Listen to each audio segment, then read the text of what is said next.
आ रही है ना दोनों। अब क्लीन। हाँ। Okay, let's start index 21 revision, effects of foreign exchange rates.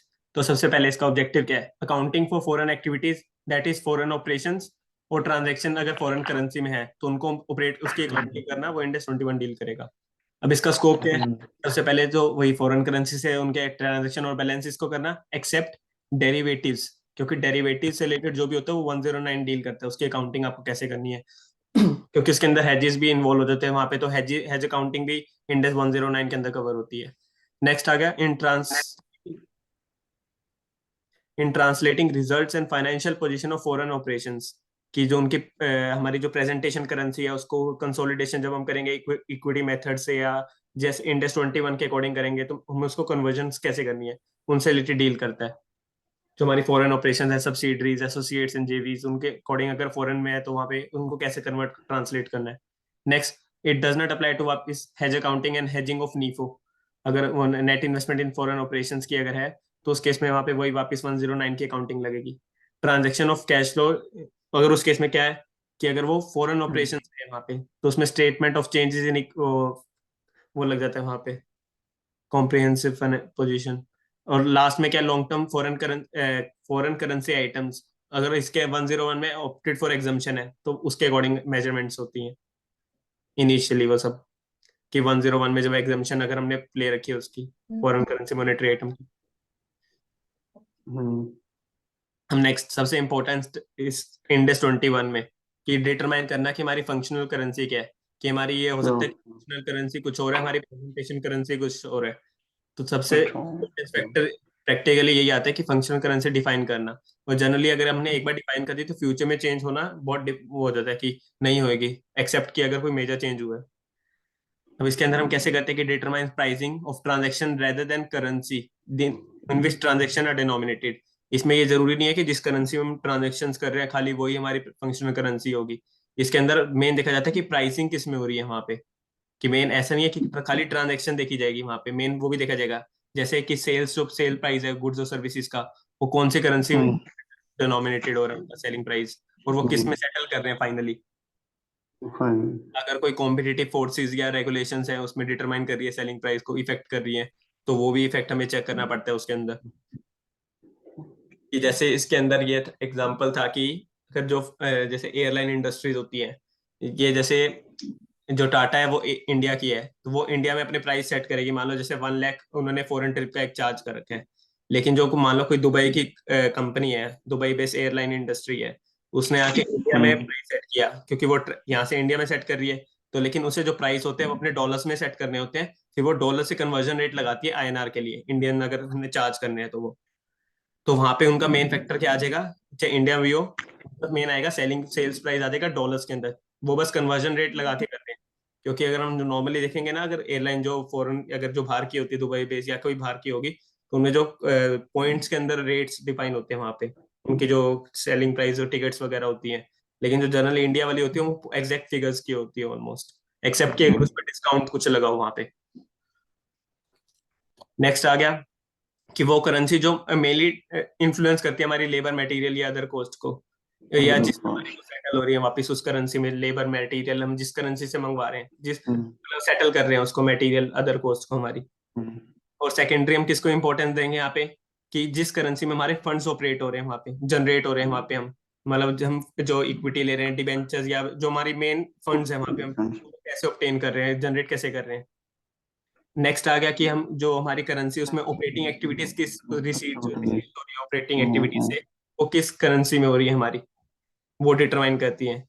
और सेकेंडरी इंडिकेटर सभी लगते हैं जब प्राइमरी इंडिकेटर कुछ क्लियरली आइडेंटिफाई ना कर पा रहे हो वहां पे।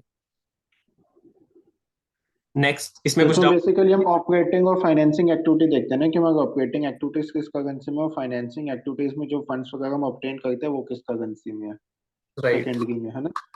हम्म हम्म नेक्स्ट एक बार नीचे से एक बार जल्दी से पहले एक बार मीनिंग को देख लेते हैं। सिंपल सा, जैसे फंक्शनल करेंसी क्या है, जो प्राइमरी इकोनॉमिक एनवायरनमेंट में डील हो रही है और normally it generate an expenditure cash, और जहाँ पे एंटिटी लोकेटेड होती है मोस्टली केसेस में वही होती है नॉर्मली।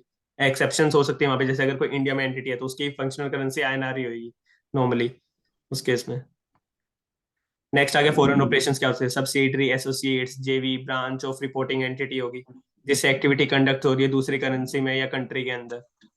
हम्म। प्रेजेंटेशन करेंसी में क्या होगी? जिस करेंसी में हमारे फाइनेंशियल स्टेटमेंट प्रिपेयर हो रहे हैं, and it can be different from functional currency. Spot rate क्या हो गया? इमीडिएटली जिस दिन पे हम डिलीवरी कर रहे हैं, सेटलमेंट कर रहे हैं, उस दिन का रेट हो गया। क्लोजिंग रेट जो एंड ऑफ रिपोर्टिंग पीरियड का, अगर हम जैसे इंटरिम भी बना रहे हैं तो रिपोर्टिंग पीरियड का जो एंड है वो रेट हो गया, closing rate. Next exchange different हो गया, जो हमारे वन करेंसी जो फाइनल सेटलमेंट कर रहे हैं उसके बीच में या टाइम पीरियड के बीच में जो गैप आ गया, तो उसका सेटलमेंट करना। और जो डिफरेंट एक्सचेंज रेट जैसे करेंसी के बीच करते हैं हम, जैसे INR two dollars, what case में भी। अब नेक्स्ट आ गए हम foreign operations of reporting entity. अगर कोई रिपोर्टिंग एंटिटी के फॉरेन ऑपरेशंस भी हैं, तो उस केस में हमें क्या डिफाइन करना होगा कि वेदर कि वो इंटीग्रल है या नॉन इंटीग्रल है। अगर वो इंटीग्रल है, हम पहले देख लेते हैं। अगर इंटीग्रल है तो जो भी फंक्शनल करेंसी होगी रिपोर्टिंग एंटिटी की, जो मीन्स होल्डिंग कंपनी की होगी या जो भी ऊपर इंटरमीडिएट होल्डिंग की होगी, जो भी फाइनेंशियल प्रिपेयर कर रहा होगा, मतलब उसकी फंक्शनल करेंसी होगी, वही सेम हो जाएगी फॉरेन ऑपरेशंस की, अगर इंटीग्रल है वहां पे। अभी हम ये देखेंगे इंटीग्रल क्या होते हैं, मतलब नॉन इंटीग्रल कैसे होंगे। नॉन इंटीग्रल कब हो जाएंगे? अगर नॉन इंटीग्रल बनते हैं वहां पे, तो उस केस में क्या होगा? दोनों की डिफर कर सकते हैं वहां पे, फिर वापस इवेल्युएशन रिक्वायर्ड होगी, primary indicator we will do that. कि मतलब जो फॉरेन ऑपरेशन होगा उसका भी ऑडिटर होगा वहां पे, उसने चेक किए होंगे वहां पे रिपोर्टिंग करेंसी, क्योंकि वहां पे भी IAS 21 लगेगा, तो उन्होंने भी प्राइमरी इंडिकेटर्स अप्लाई किए होंगे वहां पे, तो ऑटोमेटिक उनकी फंक्शनल करेंसी डिफाइन हो जाएगी। अब हम आगे की हम इंटीग्रल और नॉन इंटीग्रल चेक कैसे करते हैं, तो हम देखते हैं कि डिग्री ऑफ ऑटोनॉमी कितनी है, कि जो रेगुलेशन मतलब कौन किसकी इंपॉर्टेंस ज्यादा है वहां पे। जो हमारी जिसके साथ हम डील कर रहे हैं उसकी इंपॉर्टेंस अगर कम है, लो है, तो वहां पे इंटीग्रल बन जाएगी वहां पे वो। और इंटीग्रल बन गई तो वापस वही हमने किया था कि जो फंक्शनल रिपोर्टिंग एंटिटी की होगी FO की हो जाएगी। अगर हाई है तो वहां पे नॉन। फिर हम देखेंगे अगर हम डिग्री फिर ऑटोनॉमी से हम इवैल्यूएशन नहीं कर पा रहे, तो हम ये देखेंगे कि प्रोपोर्शन ऑफ ट्रांजेक्शन्स कितनी हो रही है रिपोर्टिंग एंटिटी के साथ, कि किस जो हमारी रिपोर्टिंग है और सब्सिडरी एसोसिएट मतलब जो भी है उसके साथ कितनी ट्रांजेक्शन हो रही है। अगर हम मेजरली हमारे साथ हो रही है, हाई ट्रांजेक्शन हमारे साथ हो रही है, तो उस केस में वही वापस इंटीग्रल बन जाएगी, क्योंकि हम दोनों डील कर रहे हैं। जैसे मोस्टली केसेस में ये हो जाता है कि सब्सिडरी और पेरेंट ही डील कर रही होती है ट्रांजेक्शन, जैसे पेरेंट कंपनी इंडिया में है, सब्सिडरी कंपनी फॉरेन में है वहां पे, और फॉरेन वहां पे वो सेल कर रही है बस।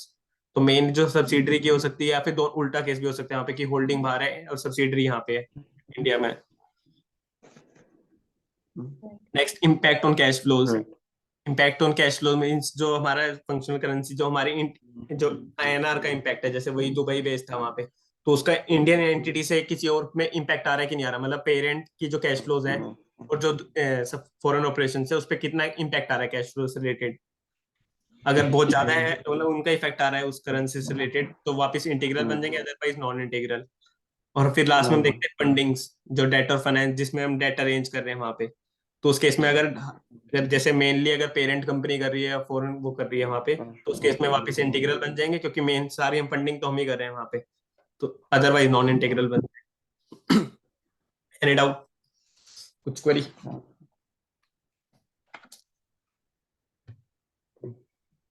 नहीं, और तो नहीं डाउट। ओके, चलो नेक्स्ट कोई और स्टार्ट करो, फॉरेन करेंसी ट्रांजैक्शन अकाउंटिंग। चल मैं करूँ क्या स्टार्ट? हम्म। मैं करूँगा। फॉरेन करेंसी ट्रांजैक्शंस में ना सबसे पहले हम ये देखते हैं कि वो मॉनेटरी आइटम है या नॉन मॉनेटरी आइटम। नहीं, पहले तो इनिशियल रिकॉग्निशन करते हैं ना। हम्म।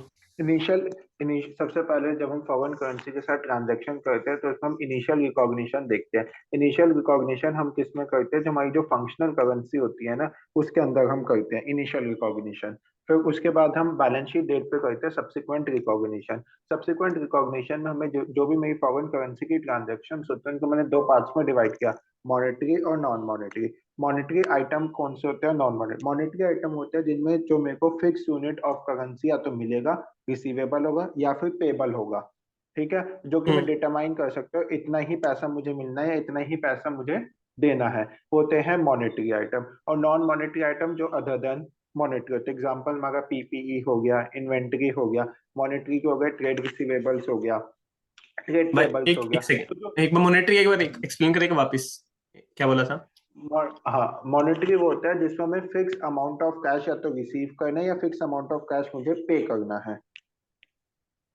ओके। हेलो। हाँ, करेक्ट करेक्ट। ठीक है। तो जो मॉनेटरी आइटम्स होते हैं ना उनको हमें ईयर एंड पे क्लोजिंग रेट पे लाना होता है, और जो नॉन हम्म मॉनेटरी आइटम होते हैं वो एज इट इज रहते हैं। जो मॉनेटरी आइटम होते हैं उनको हमें ईयर एंड पे क्लोजिंग रेट पे जब लाते हैं, और जो जो डिफरेंशियल होता है एक्सचेंज गेन होगा या जो एक्सचेंज लॉस होगा, जो एक्सचेंज गेन होता है और एक्सचेंज लॉस होता है वो मेरा प्रॉफिट एंड लॉस अकाउंट को हिट करता है, पीएनएल में हिट करता है। फिर आता है non monetary item. Non monetary item में भी हम क्या करते हैं, हम ये देखते हैं कि अगर मेरे को उसको रिवैल्यू करना है, ठीक है, जैसे कि पीपीई है, अगर मैंने बाहर से पीपीई खरीदिया और उससे अगर मुझे रिवैल्यू करना है, तो जो रिवैल्यू करना है तो रिवैल्यूएशन सरप्लस जो होता है वो मेरा ओसीआई का पार्ट बनता है। तो उस केस के अंदर जो मेरा एक्सचेंज गेन आएगा वो भी मेरा ओसीआई का ही पार्ट बनेगा।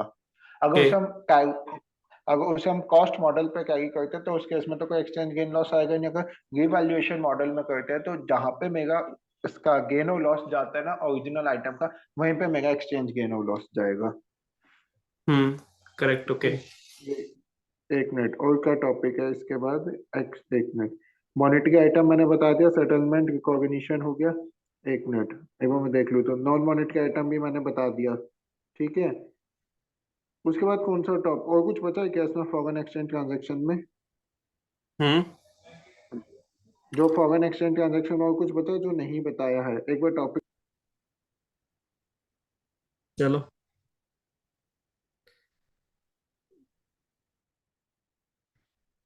Wait a while, let me zoom इन।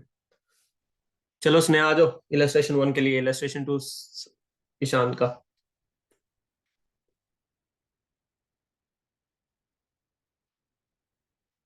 सो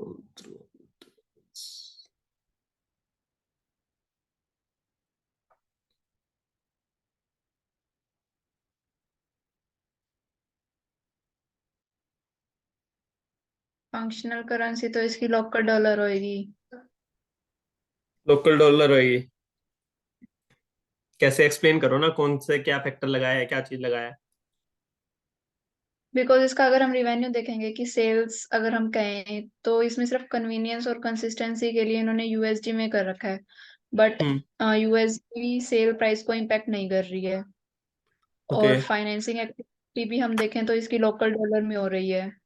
हम्म और जो भी कॉस्ट वगैरह सब इंकर्ड हो रही है वो सारी डिनोमिनेटेड मतलब लोकल डॉलर से इम्पैक्टेड है। तो फंक्शनल करेंसी उसके अकॉर्डिंग प्राइमरी फैक्टर्स के अकॉर्डिंग हम देखें तो लोकल डॉलर हुई। Correct correct. Functional currencies L dollars, looking at primary factors, correct है। Next Ishaan. Small India Private Limited, a subsidiary of big incorporation, take orders from Indian customers for big incorporation merchandise and then bills and collect for the sale of rupees as a local warehouse in India to facilitate time that it emits its payments all cash flow that it generates as of the operation. Primarily finance a big incorporation.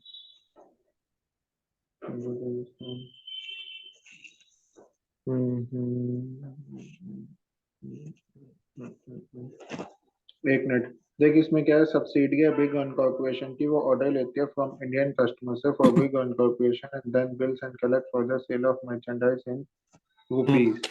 Billing करती है और collect करती है rupees के अंदर, local house भी India के अंदर, जिससे timely delivery and ensure that it commits to its parents all cash flows that it generates as the operations of the small are primarily influence। इसमें वो होगी यूएस होगी, यूएस डॉलर क्योंकि रहेगी। हाँ मेरे अकॉर्डिंग यूएस डॉलर होगी। And क्योंकि इसमें देखा जाए ना तो एक तरह से उसका एक्सटेंशन होगा, और जो भी इसके ऑपरेशंस होते हैं वो भी बिग इनकॉर्पोरेशन ही इन्फ्लुएंस करती है।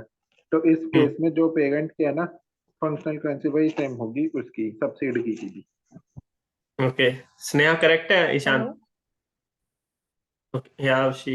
हाँ, बस एक हाँ बार ये। यूएस डॉलर, बिकॉज सारी जो ट्रांजैक्शंस मेनली ये अपने पेरेंट पे ही डिपेंडेंट है, कैश फ्लोज वगैरह भी उनको दे देती है सारे। हम्म और बिल्स वगैरह कलेक्ट करके मतलब सब बिल सारे कलेक्ट करके किसको दे देती है, पेरेंट्स को। पेरेंट पेरेंट को को दे दे देती है। और देती फाइनेंस्ड भी ये बिग कॉर्पोरेशन से ही है तो उसी का पार्ट है, मतलब pass through entity something something. Okay. है। तो जो अच्छा। रिपोर्टिंग एंटिटी है वो इसकी होगी करेंसी। एक सी, हाँ ये बताओ, जो तुम इस पे कौन सा कंसेप्ट लगा रहे हो, प्राइमरी इंडिकेटर वाला या फॉरेन ऑपरेशंस वाला?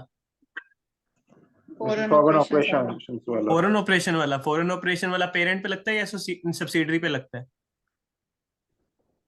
सब्सिडरी। सब्सिडरी पे। मतलब पेरेंट जब सब्सिडरी की देखेगा, सब्सिडरी अपनी खुद देखेगी कि मैं इंटीग्रल हूं या नॉन इंटीग्रल हूं? वही सब्सिडी देखेगी ना कि उसके लिए फंक्शनल करेंसी क्या है। अरे जैसे हम वापस चार्ट पे आता हूं, रुक। हम्म जैसे सब्सिडरी ये वाले फैक्टर्स इंपॉर्टेंट अपने देखेगी, या सब्सिडरी ये इवेल्युएशन करेगी?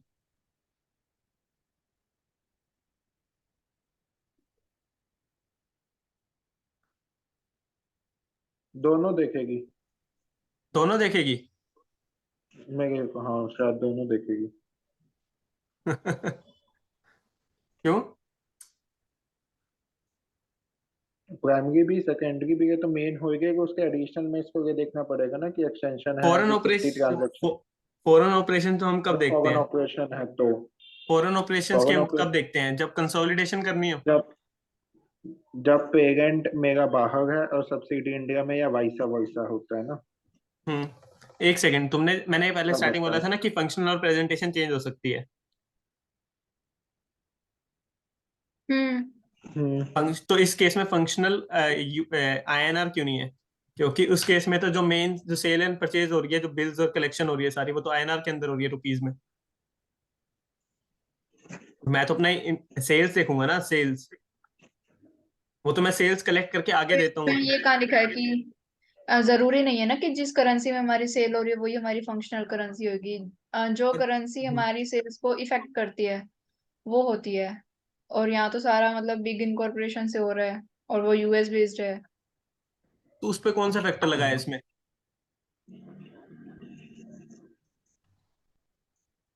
कौन सा फैक्टर लगा है इसमें? ये फॉरेन ऑपरेशंस ऐसे वाला यहाँ लगेगा तो शायद फॉरेन ऑपरेशन वाला ही, foreign operation of reporting entity. Entity because funding भी उसमें हाई है, इम्पैक्ट ऑन कैश फ्लो भी। भी कैश फ्लो है। भी सारा उसके पास जा रहा है। कैश फ्लो भी सारे रेमिट कर रहे हैं वो। हम्म इसका आंसर, हम्म, एक second. Small the based in India unity is essentially a pass through a company established parent. Small and is totally reliant on big for financing and goods flows. Despite the fact goods are sold within India and in INR, small is not a self-contained entity in India rather than entity dependent. Due to dependence on small, it can be said that primary economic environment of small is that of US, and thus functional currency should also be USD. एक मतलब दो minute small functional although currency हो सकती है। एक minute All the small although in any ये भी हो currency सकती है। should be recorded in USD at the spot rate, and any changes in exchange rate would result in exchange gain loss to be taken in statement of profit and loss. Primary economic environment. तो इसके अंदर foreign operation वाला क्यों लगा? Subsidiary तो पहले reporting entity खुद evaluate नहीं करेगी अपनी फंक्शन, मेरी फंक्शनल करेंसी क्या है। फॉरेन ऑपरेशन वाली तो तब देखेंगे ना कि जब हम कंसोलिडेट कर रहे होंगे तो उसकी फंक्शनल करेंसी क्या है। उस टाइम पे तो प्रेजेंटेशन करेंसी देखेंगे ना, उस टाइम पे उसकी मतलब उसकी फॉरेन ऑपरेशन की जो फंक्शनल करेंसी होगी उसमें हम अपने फाइनेंशियल स्टेटमेंट हमको प्रेजेंट करने पड़ेंगे सब्सिडी को। वो चल ठीक है, हाँ। तो इसके अंदर हाँ उस टाइम करेक्ट, वो उसके लिए प्रेजेंटेशन देखेंगे। तो उसके लिए फिर हम ये उस वाले टाइम पे फैक्टर्स क्यों? प्रेजेंटेशन फिर हम तो ये करेंसी वाले फैक्टर्स देखेंगे। तो देखेंगे नहीं ना उसके अंदर फिर।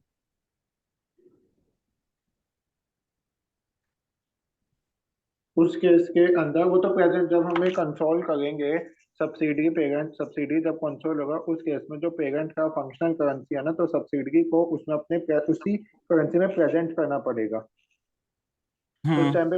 और फंक्शनल करेंसी हम तब देखेंगे जब मेरे को आरओसी में फाइलिंग मतलब फाइनेंशियल स्टेटमेंट्स वगैरह फाइल करने होते हैं। Okay. The following additional factors are considered in determining functional currency of whether its functional currency is the same that of the reporting entity. As the foreign operation adjusts subsidiary, whether when the above indicators are mixed and functional currency is not obvious, management uses judgment to determine functional currency most faithfully represent. As part of this approach, इसमें क्या management लिखा gives है इससे। वो अरे तो इसका जो आंसर देख डिग्री लेना ऑफ उसके अंदर ये ऑटोनॉमी, जो लिखा है कि वो फंक्शनल वो ले दे रखे थे उस पे तो अगर हम उसमें देखेगा, उसमें 4 पॉइंट है। एक तो एक्सटेंशन है, रिपोर्टिंग ट्रांजैक्शंस भी देख इसके साथ हाई है, कैश फ्लोज भी डायरेक्टली अफेक्ट कर गए हैं इसमें, इस केस के अंदर। अच्छा, लेकिन ये देखना जो तुमने ये वाला पार्ट, ये वाला जो as part of this approach management cash give flow. Priority to primary indicators in para 9 before considering indicators in para 10 and 11। Para 10 and 11 में वही है, पैरा 10 में वो है कि सेकेंडरी फैक्टर्स, 11 के अंदर जो इंटीग्रल नॉन इंटीग्रल वाले 4 फैक्टर्स हैं वो गिवन है। तो इसके अंदर तो मैं पहले इंपॉर्टेंस अपनी पैरा 9 को मतलब उसको दूंगा ना, जो प्राइमरी इंडिकेटर्स है मेरे। तो उसमें तेरे उसमें वो कहाँ लिख रखा है क्वेश्चन में कि सेल प्राइस हमारा आईएनआर में डिनोमिनेटेड है? वो तो सिर्फ सेल में, जरूरी नहीं है ना कि अगर हम सेल परचेज आईएनआर में कर रहे हैं तो हमारी फंक्शनल करेंसी भी आईएनआर में। एक ऐसा चीज तो मान मैंने लो कि देखा ही नहीं हुआ। फंक्शनल करेंसी में अगर तुम यूएसडी हो जाएगी, तुम इनवॉइसेस किस में, यूएसडी में बनाओगे आईएनआर में? वो तो प्रैक्टिकली हम अगर चाहे जिसमें मर्जी बनाए, बट हमें अगर एक्सचेंज रेट लगा के बाद में यूएसडी में कन्वर्ट करना पड़ेगा अगर फंक्शनल करेंसी यूएसडी में है तो। हाँ कितने का तुम वो तो सेल दुबई वाले एग्जांपल से भी मैच हो गया क्वेश्चन में से, जो दुबई वाला दिया था, जो तूने दिया था दुबई वाला भी सुबह, उससे भी कोरिलेट कर गया पूरा। कि मान लो उन्होंने से, अब भाई एक चीज बता, अगर हम इंडिया में सब्सिडी है, उसका price but foreign entity determine करते हो तो डॉलर में बताएगी ना, इतने डॉलर तुमको चाहिए, उसको तुम ट्रांसलेट करोगे इंडियन रुपीज में कस्टमर को बिलिंग करने के लिए। तो प्राइस तो तेरा जो डिनोमिनेट होगा वो डॉलर में ही होगा ना। तो सब्सिडरी तो और पेरेंट पेरेंट को तो मेरे को कैश फ्लो भी क्या कलेक्ट लिखा है, करके देने हैं फंक्शनल ना बस। करेंसी। इसमें भी देख क्या लिखा है, currency that mainly influence sale prices for goods and services. मान लो इंडिया में सब्सिडी है, बट फॉरेन कंपनी बता गया ना कि उसका प्राइस इतने डॉलर तुम रखना है, तो इंडिया में उस करेंसी के हिसाब से होगा। एक सेकंड, करेंसी में सेल प्राइस आर ये डिनोमिनेटेड क्या एंड है? सेटल्ड। ये कहाँ पे है? रुकना, big is based out on इस फंक्शन, कहाँ बोला तुमने? Generate all operation of primary finance by, इसमें तुमने कहा है कि इस जो पेरेंट है वो डिफाइन कर रही है सारे। अगर पेरेंट डिफाइन करिए करेक्ट है, वहां पे तो एब्सोल्युटली कि फंक्शन करेंसी यूएस हो जाएगी, यूएस डॉलर। तो इसमें ये तो बस ये देखना कि लिखा है ना। ये सारे पेरेंट्स को ही कैश फ्लो दे रहा है। अगर कैश फ्लो हाँ, पेरेंट को दे रहा है तो वो किस बेसिस पे दे रहा होगा? वो तो मैं कलेक्ट करके मेरे को सारे डिपो, चलो ठीक है तुम्हारा एग्री, वो ठीक है, वो एक एजम्पशन मान रहे हैं ना कि पेरेंट डिफाइन करिए सारे, उसमें ये भी नहीं, तो ये फेसिस वैसे बेसिस पर ही दिया हुआ है, क्योंकि यहाँ पे अगर फिर स्मॉल को आपा को अगर स्पेसिफिकली देता तो ही मान सकते थे ना। अब ये कैश फ्लो के बेसिस पे बता रहा है और ये चलो ये फाइनेंसिंग के बेसिस पे। बस, ठीक है, मैं समझ गया उस केस में। बस मेरा एक लास्ट इसमें क्वेरी, फिर नेक्स्ट पे चलेंगे कि अगर मान लो सब्सिडरी प्राइसिंग खुद कर रही है, बस वो सारा जितना भी कलेक्शन होगी वो पेरेंट को दे देगी, पेरेंट उसको जो भी कमीशन अगर देना है उन मैनेजमेंट को, अगर वहां पे कोई पर्सन है शेयर होल्डर अगर अदर भी है, तो वो रेमिट कर देगी उसको बाद में परसेंटेज बेसिस पे। तो उसमें फिर वही डिपेंड है ना कि उसकी ऑटोनॉमी अगर हाँ, हाई है तो वो फिर तो अपनी तब भी फंक्शनल वही करेंसी होगी खुद फंक्शनल करेगी। करेंसी, पेरेंट की रहेगी उस केस में भी। अगर मान लो सब्सिडी खुद प्राइस अच्छा डिटरमाइन ठीक, करे ना, तब भी। समझ गया। हम यहाँ पे डिग्री ऑफ ऑटोनॉमी हम इसमें हाई मान रहे हैं इस केस में। सारी चीजें देख, एक्सटेंशन भी है, ऑटोनोमी, रिपोर्टिंग ट्रांजैक्शन भी है, कैश फ्लो भी फॉरेन एंटिटी के अफेक्ट कर गया ये, फॉरेन ऑपरेशन अच्छा के ना। अच्छा, अगर मान लो ये जो 4 एडिशनल फैक्टर्स है इसमें भी दो में कंफ्लिक्ट आ जाए, जैसे फंडिंग सारी पेरेंट कर रही है, डिग्री ऑफ ऑटोनॉमी सब्सिडरी कर रही है बस खाली, फंडिंग में वो पेरेंट बोल रही है मैं तुम्हें पैसा देती हूँ, तुम अपने आप खुद डील करो वहां पे। उस वो ये केस फिर के अंदर जजमेंट फिर हम पे हो जाता देखेंगे, है। बाकी की दो भी देखेंगे ना कि अगर मतलब फिर ट्रांजैक्शन है तो इंपॉर्टेंस खाली इस उसका। मतलब बस मेरा यहाँ पे है कि इंपॉर्टेंस इसका दोगे, डिग्री ऑफ ऑटोनॉमी को या फंडिंग को? बाकी के दो फैक्टर्स भी देखेंगे ना, उसकी ट्रांजैक्शंस कितनी है रिपोर्टिंग एंटिटी के साथ, खाली बस उसने फंडिंग दे दी उसके बाद उसका कोई काम नहीं है, बस उसको खाली नहीं नहीं, फाइनेंशियल्स प्रेजेंट करनी है, लोन की रीपेमेंट करनी है, जिसको उसने पैसा लोन दे दिया, बस हाँ उसको एक, खाली बस लोन की रीपेमेंट करनी है, उस केस में वही रहेगा। नहीं जैसे लोन हो गया, और एक जो सेल पर सेल की कर रही है कि सेल जो भी मैं कलेक्शन करूंगा वो रेमिट कर दूंगा एक तो, लेकिन जो मेरी कॉस्ट इनकर होगी ना वो मेरी आईएनआर में ही होगी।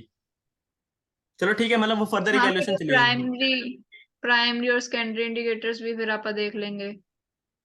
Correct correct. चलो ये लास्ट इंपॉर्टेंट इलस्ट्रेशन 4 कर लेते हैं, फिर नेक्स्ट कंसेप्ट पे चलते हैं। चलो अब आ जाओ तुम अब, हाँ। 4 मिनट ही है।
पढ़ लिया क्वेश्चन? हम्म। देखो ये- इस केस में अगर हम देखें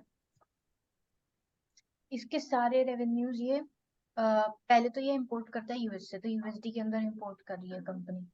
फिर ओके। उसके बाद उसने टाई अप भी कर लिया है, और यूएस जो साइकिल्स परचेज करते हैं वो यूएस से भी है क्योंकि उसके वेंडर्स यूएस से हैं। और हम्म। जितने भी इसके ऑपरेटिंग एक्सपेंसेस है वो ये रुपीज में कर रही है, और हम्म। कस्टमर्स का बेस 70-30 है। और USD denominated prices of motorcycles he India में होते हैं, लेकिन उनको सिर्फ इनवॉइसिंग क्या बोलते हैं, इनवॉइसिंग उनकी आईएनआर में करनी पड़ती है।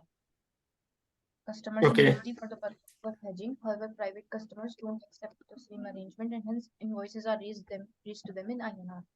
तो वो INR में उसके क्या बोलते हैं इनवॉइसेस को रेज कर रही है। तो अगर हम प्राइमरी फैक्टर्स को देखें तो यानी इसकी प्राइसेस तो यूएस में यूएसडी में ही फिक्स हो रही है, हम्म। मेनली यूएस से इन्फ्लुएंस होके आ रही है क्योंकि जो अपनी मोटर बाइक्स परचेज कर रहा है वो यूएस से ही कर रहा है। हम्म। ठीक है, उसके बाद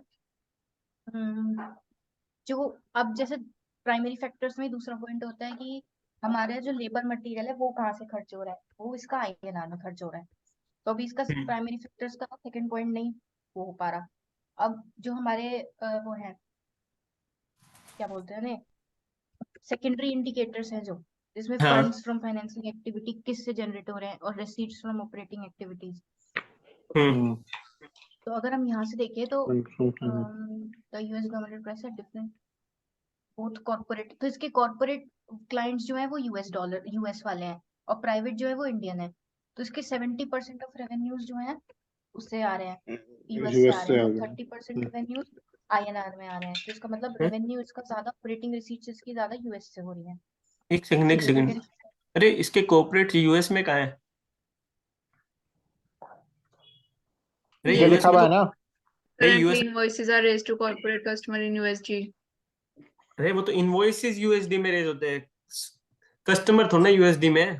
हाँ सॉरी भाई सॉरी मैंने कस्टमर, गलत, हाँ एक मैंने गलत मिनट, बोल दिया, सॉरी सॉरी। अगर कस्टमर यूएस में होंगे जब भी तब उनको इनवॉइसिंग रेस कर गए होंगे अरे ना, नहीं, उनको हाँ सेल करेंगे इंडिया जब के भी तो कस्टमर्स इनवॉइस। का अरे यूएसडी में आगे थोड़ी देखो तो, कर, आगे देखो तो सही, for the purpose of hedging कर फॉर रहे द हैं वो। Purpose of hedging. हाँ हाँ हेजिंग के लिए कर रहे हैं कॉर्पोरेट्स को, मैं यूएसडी में कर रहा हूँ ताकि मैं हेज भी कर पाऊँ ट्रांजैक्शंस को, रिस्क मिनिमाइज कर दूं दोनों का, क्योंकि मैंने परचेज यूएसडी में कर रखी है तो वहां भी रिस्क है मेरा।